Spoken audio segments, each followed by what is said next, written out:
So we're going to look at some of these classic questions. So, grade 4 question. We need to make sure the fractions are first improper and then have the same denominator. So, how many halves in 7? It's 14, and then we've got 14 halves, and we've got 1 half here. So 7½ is in fact 15 over 2. Now, some people like to do 7 multiplied by 2, which is 14, plus the numerator, which is 15. Then we have 4 2/3. How many thirds go into 4? It's 12.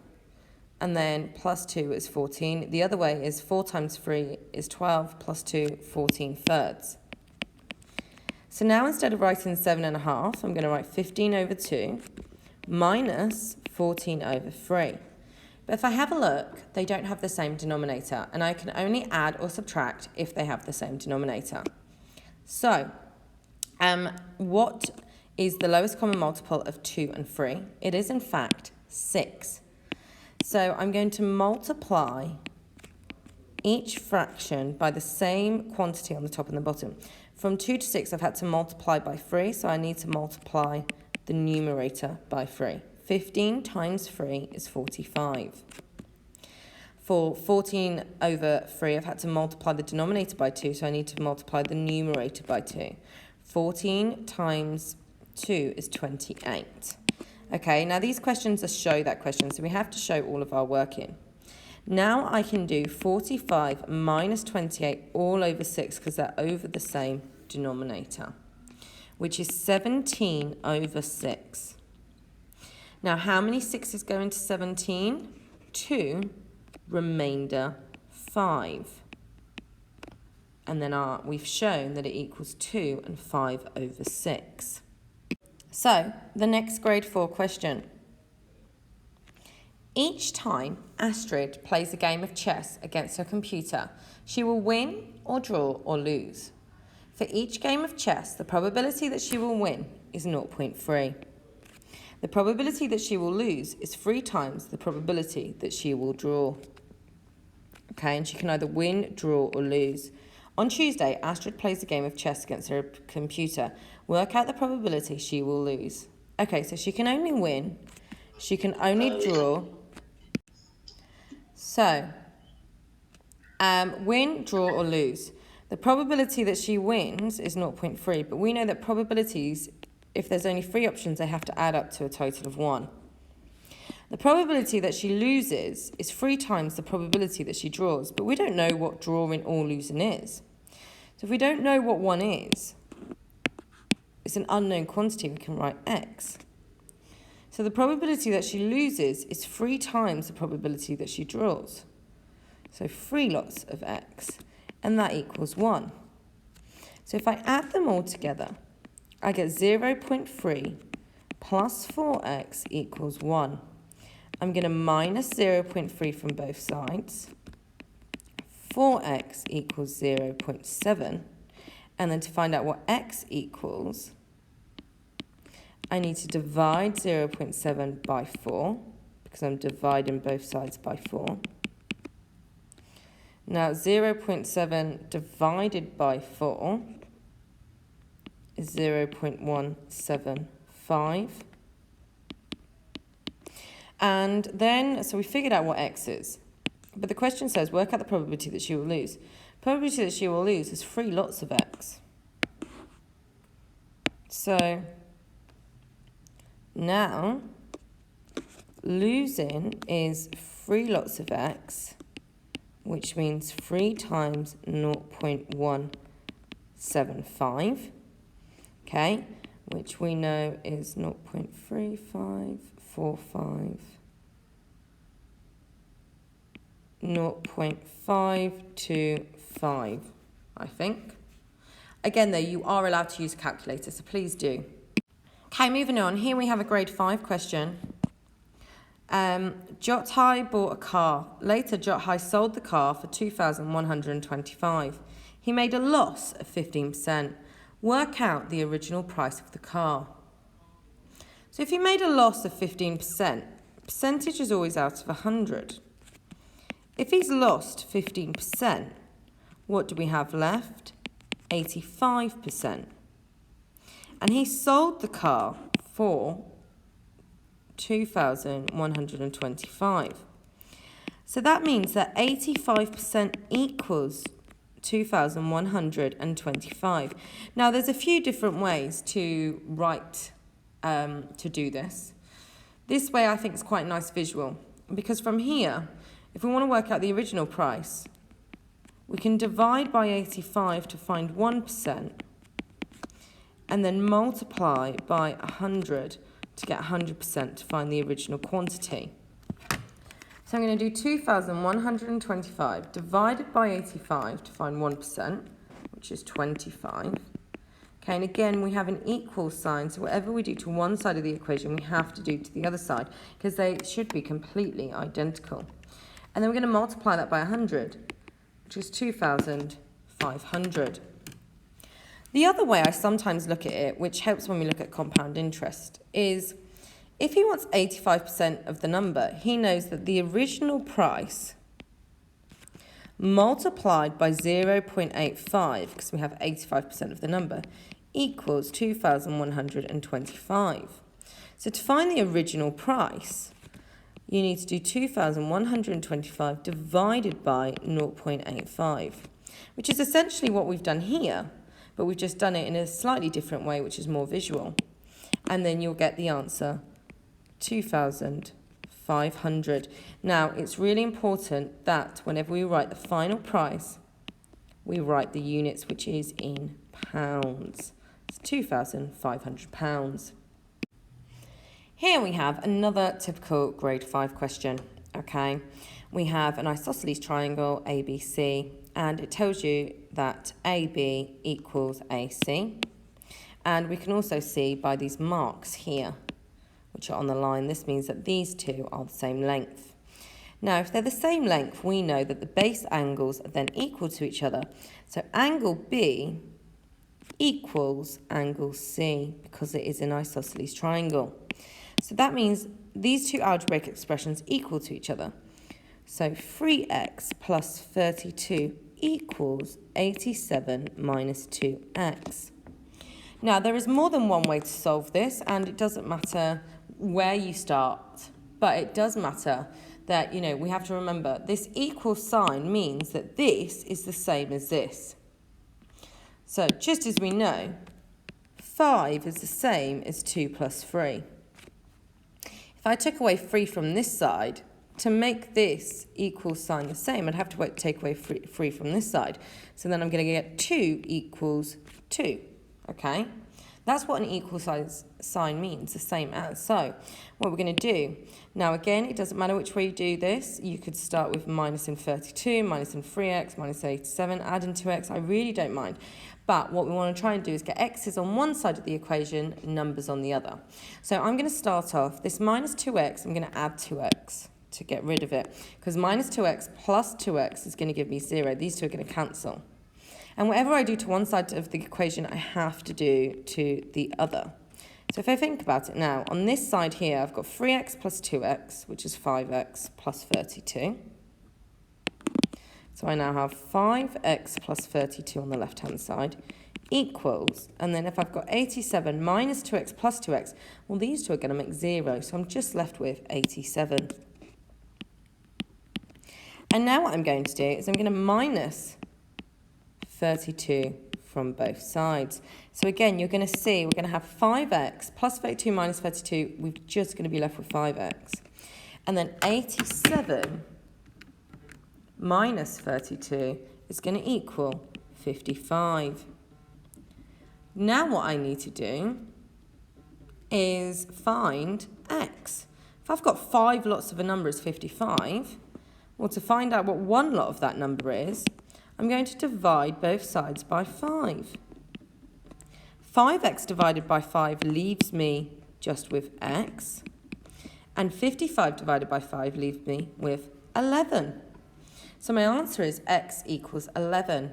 Now what I can do to double check I am correct is substitute in my value of x to see if this makes sense. So if I go back to the original equation, 3x plus 32 equals 87 minus 2x. Okay, we've said x is 11, so let's try it out. 3 lots of 11 plus 32 should be the same as 87 minus 2 lots of 11. So I'm going to get 33 plus 32 should equal 87 minus 22. 33 plus 32 is 65. That should be the same as 87 minus 22, which is also 65. Amazing. So this is what I like to call a double check. Sometimes it's really handy to do these. So there we have 2 grade 4 topics, 2 grade 5 topics with different approaches on how to do each question. Okay, we have a grade 5 question here. A, B, C and D are points on a circle. ABCD is a square of side 7 centimetres. Work out the total area of the shaded regions. Give your answers correct to the nearest whole number. Okay, so first of all, we need to find the area. I know an area of a square is base times height. Okay, this is going to give me the square. And I know it's 7 times 7, so my square is in fact 49 centimetres squared. Area of a circle is pi r squared. That's going to give me the area of a circle, so I need my radius. Now when I look at this picture, I don't actually have a radius, but I know that my radius is half my diameter. My diameter is from one side to the other, so if I was to draw this line here, this is my diameter, which I need to figure out. Now, how can I do this? Well, I know this side is 7 centimetres as well. What else do I know about squares? They're right angles. Oh, wow. I don't know if you can see it because it's kind of lopsided, but actually, what I've got here is 7, 7 and a right angle, and my diameter is in fact my hypotenuse. So, it's opposite the right angle. I've got right angle, 2 sides. First thing I should be thinking, Pythagoras. A squared plus B squared equals C squared. My A is 7, my B is 7, and my C is my hypotenuse. So 7 squared plus 7 squared equals C squared. So I'm going to get 49 plus 49 equals C squared. 98 equals C squared, so that means C must equal the square root of 98. Okay, so that's what my diameter equals, root 98. Now, I know that my radius is half my diameter. Now, it's really important here that, so sometimes you think, oh, root 98, yeah, I'll put that into my calculator, square root of 98, and I get 7 root 2. But when I press SD, I get 9.899. Okay, keep it exact. Root 98 is a nice exact figure, okay? And we can substitute that in. So we know our radius, we know that a radius is the diameter divided by 2. We know our diameter is root 98, so we know our radius is root 98 divided by 2. Whenever I substitute, I use brackets, okay? It's really important that we do that. So then, to work out the area of the circle, pi times my radius, which is root 98 over 2, and remember I substituted that in all squared. I'm going to put that into my calculator. So shift pi times root 98 over 2 all squared. I get 49 over 2 pi. And again, I'm going to leave it exact for now. And this is obviously centimetres squared. And then to find the area of the shaded region, I need to do the area of the circle minus the area of the square. The area of the circle we know is 49 over 2 pi minus the area of the square is 49. And again, I keep everything exact. I'm going to put that into my calculator and it's going to give me 27.9690 blah blah blah. It then says give your answer correct to the nearest whole number. So the final answer is area equals, to the nearest whole number, 27.9, round up, that's going to be 28 centimetres squared. Now, as you can see here, it was really good to write down what you know, because this is going to give you method marks. Then you notice things. The more you write down what you know, the more you're going to notice. So moving on to our next grade 5 question. Oops. Here we go. It says solve 2x squared plus 3x minus 7 equals 0. Give your solutions, correct 3 significant figures. Show you're working clearly. I have a quadratic, and in the GCSE we're given the quadratic formula. Now the quadratic formula is in the front of the booklet, and it's minus b plus or minus the square root of b squared minus 4ac over 2a. Now I need to identify my a's, my b's, and my c's. Now my a is always the coefficient in front of the x squared. That means the number in front of the x squared. So it always goes ax squared plus bx plus c. So in this case, my a is in front of the x squared, which in this case is 2. It's called the coefficient. Okay, so I'm going to write a equals 2. My b is the number in front of the x, the coefficient of x. So in this case, it's 3. So a equals 3. And then my c is the number on its own. Okay, it doesn't have an x. In this case, now if I look, it's minus 7. The other ones I didn't have to put plus 3 because it's a positive number, but this is minus 7. So my c is minus 7. Oh, I just realised I made a mistake. Sorry, this is b. Now again, when I substitute, I'm going to make sure I always put brackets.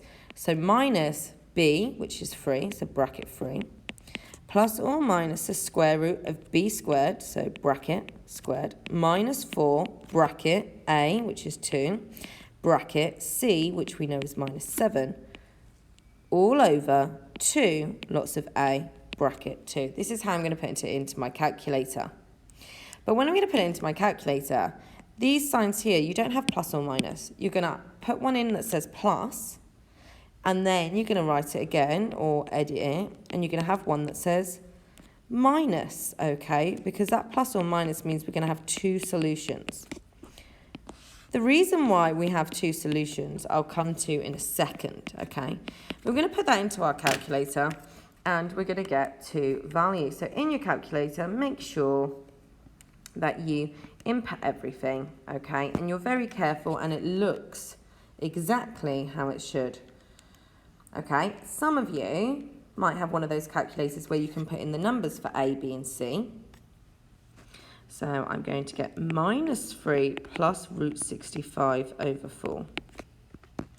And then what I'm going to do is I'm going to press SD because it says clearly 3 significant figures.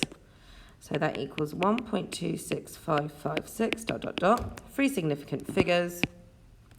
1, 2, 3. So we're rounding to 2 decimal places, which in this case is 1.2, and then the number next to it is 5 or more, so 1.27 to 3 significant figures. For the next one, when I put that in my calculator, I get minus 3 minus root 65 over 4. And when I press SD, I get minus 2.7655 ... to 3 significant figures. 1, 2, 3, so I'm rounding to 2 decimal places. Minus 2.7, and then next to the 6, it is 5 or more, so I'm going to round that up. So it's minus 2.77, rounded to 3 significant figures. Okay, so here is one answer, and here is the other answer. And these answers mean, if I put this number into this equation where x is, I would get the answer 0, because that's what we're trying to balance out, aren't we? Now, another fun fact, the reason why it's plus or minus, okay, is because 3 times 3 gives me 9. But minus 3 times minus 3 also give me 9.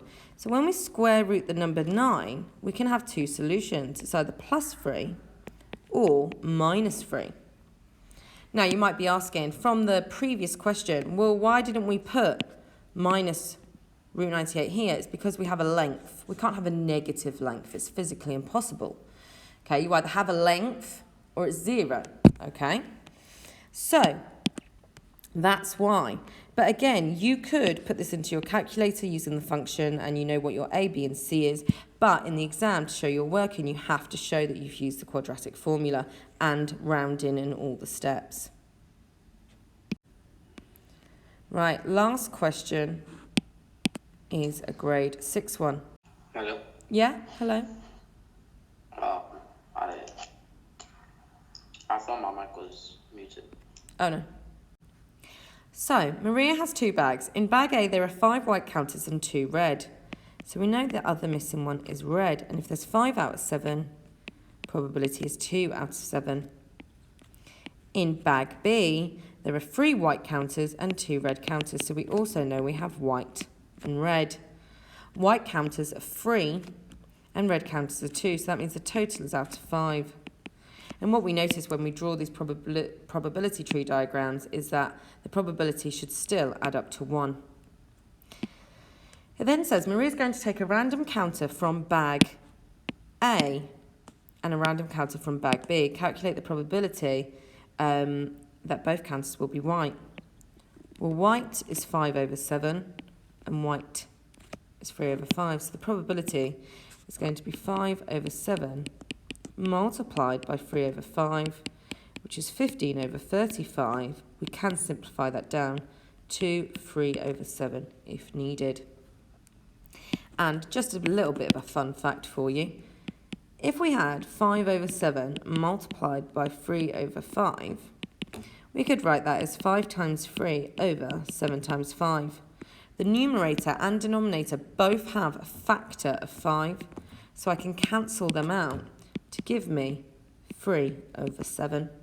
Okay, it's a bit of numeracy for you there. Right, well, I hope you've enjoyed these mini grade questions.